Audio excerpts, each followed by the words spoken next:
Hare Krishna, welcome to our channel the bay of law.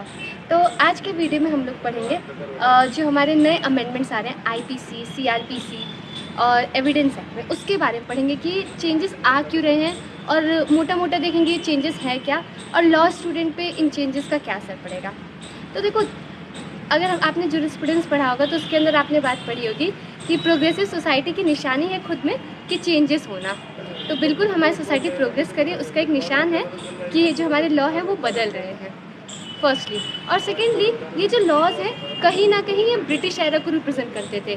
77 साल होने वाले इंडिपेंडेंस को, लेकिन फिर भी जो हमारे लॉज हैं वो ब्रिटिश एरा को रिप्रेजेंट कर रहे हैं। आप खुद कभी आईपीसी पढ़ते होगे तो देखते होगे कि कुछ ऑफेंसेस तो ज़बरदस्ती के डाल रखे हैं, कहीं पनिशमेंट इतनी कम दे रखी है जहाँ ज़्यादा होनी चाहिए। हमें खुद कहीं ना कहीं लूपहोल दिखता था, उन सब चीज़ों को सही कर दिया जाएगा। बेसिकली इन्हीं चीज़ों की वजह से चेंजेस आ रहे हैं। टेक्नोलॉजी में इतना ज़्यादा एडवांसमेंट हुआ है, उसको ध्यान में रखते हुए चेंजेस किए गए हैं। तो ये है कि चेंजेस क्यों किए जा रहे हैं, ये रीज़न है। अब हम देखते हैं क्या क्या मतलब मोटे मोटे चेंजेस हैं जो कि हो रहा है। अब इन चेंजेस को लेके सब बहुत मीम बना रहे हैं कि अब सब बराबरी पे आ चुके हैं, किसी को कुछ नहीं पता। ऐसा नहीं होता है कि पढ़ाई वेस्ट चली गई, इतना कुछ। कंसेप्ट सेम है, ठीक है। जो आपने अब तक आईपीसी, सीआरपीसी, एविडेंस से पढ़ा है ना, कंसेप्ट वही है, कंसेप्ट नहीं बदलेगा। बस जैसे सोसाइटी चेंज हो रही है, आगे बढ़ रही है, लॉ भी उसके साथ कदम से कदम मिला रहा है, डेट्स इट। हाँ, ये होगा कि जो सेक्शन नंबर है वो बदल जाएंगे। जैसे सबको 302 याद था मर्डर का, अब 302 नहीं है मर्डर का, वो स्नैचिंग हो जाएगा। और मोस्ट इम्पॉर्टेंटली, ये अभी जो है ये सिर्फ एक बिल है, ये एक्ट नहीं बना है अभी, ठीक है। ये जो बिल है स्टैंडिंग कमेटी के पास गई है। अब देखो स्टैंडिंग कमेटी का क्या कहना है इसके ऊपर, उसके बाद से ये एक्ट बनेगा। उसके बाद सरकार की कोशिश ये है कि स्पीडीली ट्रायल हो सके।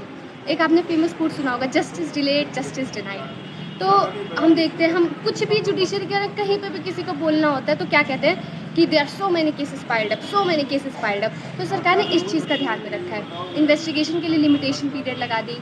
बहुत से ऐसे मतलब तरीक़ों से कोशिश ये करी गई है कि जो लिमिटेशन, जो हमारा ट्रायल है वो जल्दी से जल्दी हो सके, लोगों को जल्दी से जल्दी जस्टिस मिल सके।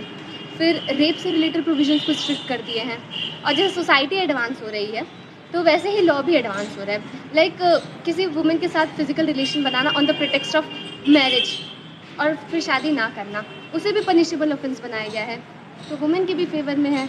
तो बहुत सारी चीज़ें हमें देखने को मिलती है। मोस्ट इम्पॉर्टेंटली आप पनिशमेंट देखोगे तो पनिशमेंट जो है वो रिफॉर्मेटिव हो रहे हैं।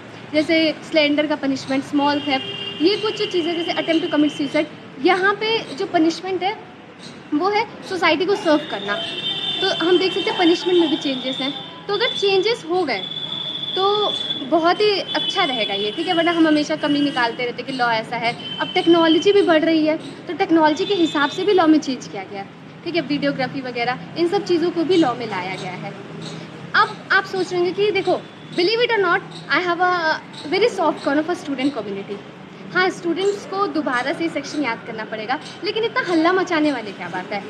कंसेप्ट तो सेम है ना। जूरिस्प्रूडेंस में एक बात कही गई है, अगर मैं अभी जूरिस्ट का नाम नहीं रिकॉल कर पा रही, लेकिन अगर आपने पढ़ा होगा तो ये कहा गया कि असली लॉयर वो होता है जिसे जो है सारे कंसेप्ट पता रहता है। पूरे सेक्शन याद कोई लॉयर कर ले वो एक अच्छा लॉयर नहीं है, क्योंकि लॉ क्या है वो टाइम टू टाइम चेंज होता रहता है। जिस दिन आपने लॉ लिया था उस दिन आपकी खुद से कमिटमेंट थी कि आप फॉरएवर स्टूडेंट रहेंगे, तो फिर किस बात का रोना। कंसेप्ट एकदम सेम है, कंसेप्ट कुछ नहीं बदला है। और जिसको भी एग्ज़ाम देना है, जब तक एक्ट नहीं आ जाता तब तक तो इसी के हिसाब से एग्ज़ाम होगा ना, आईपीसी, सीआरपीसी और एविडेंस के हिसाब से। ऐसा तो नहीं है कि आपसे नया बिल पूछने लग जाएंगे, ऐसा भी नहीं है। कंसेप्ट सेम है। और जब आपने इतने सारे सेक्शंस लर्न किए हैं तो आप ये तो ईजिली लर्न कर लोगे। किसी को कुछ याद करना होता है ना अच्छे तरीके से, लोग क्या एग्जाम्पल देते हैं कि इस तरीके से याद करना है जैसे लॉयर सेक्शंस को याद करता है, और यहाँ हमारे लॉयर्स रो रहे हैं। आपके पास कैपेसिटी, आपका इस तरीके से करिकुलम, इस तरीके से सिलेबस बनाया गया कि आप 10 टाइम्स इससे ज़्यादा सेक्शंस लर्न कर सकते हो। तो ऐसा कोई चेंज नहीं हुआ है, ठीक है। कोई रोने घबराने वाली बात है नहीं, है ना। आप इससे ज़्यादा लर्न कर सकते हैं। उल्टा इतना सारा आपको कंटेंट मिलेगा। सब चाहेंगे कि हम जल्दी से जल्दी कंटेंट बनाएं, क्योंकि यूट्यूब पे है नहीं, ठीक है। और हम भी हैं, हम भी कोशिश करेंगे, ठीक है। साथ में हो जाएगा। प्लीज़ अपना मतलब मीम मटेरियल मत बनाओ अपना कि कैसे याद होगा, लॉ स्टूडेंट के साथ ये हो गया, ज़्यादा ही इमोशनल हो गया क्या, कुछ नहीं होगा, ईजिली हो जाएगा। और देखो, आप लोग चेंजेस इतना मत घबराओ, जब कभी चेंज हो ना और आपको लगे कि यार क्यों बदल गया, क्या हो गया, तो हमेशा भगवत गीता का श्लोक 2.14 याद करो, जो कि कहता है मात्रा स्पर्शास्तु कौन्तेय शीतोष्ण सुख दुःखदा आगमापायिनो नित्यासा तांसी तितिक्षस्व भारत। जो ये कहता है चेंज सिर्फ एक ऐसी चीज़ है जो कि कांस्टेंट है, चेंज तो होता रहेगा, आप क्यों परेशान हो रहे हो, you will deal with it. आप अपना पढ़ते रहो, आप अपनी मेहनत करते रहो, you will rock it with the blessings of Krishna. Hare Krishna. Thank you for watching this video.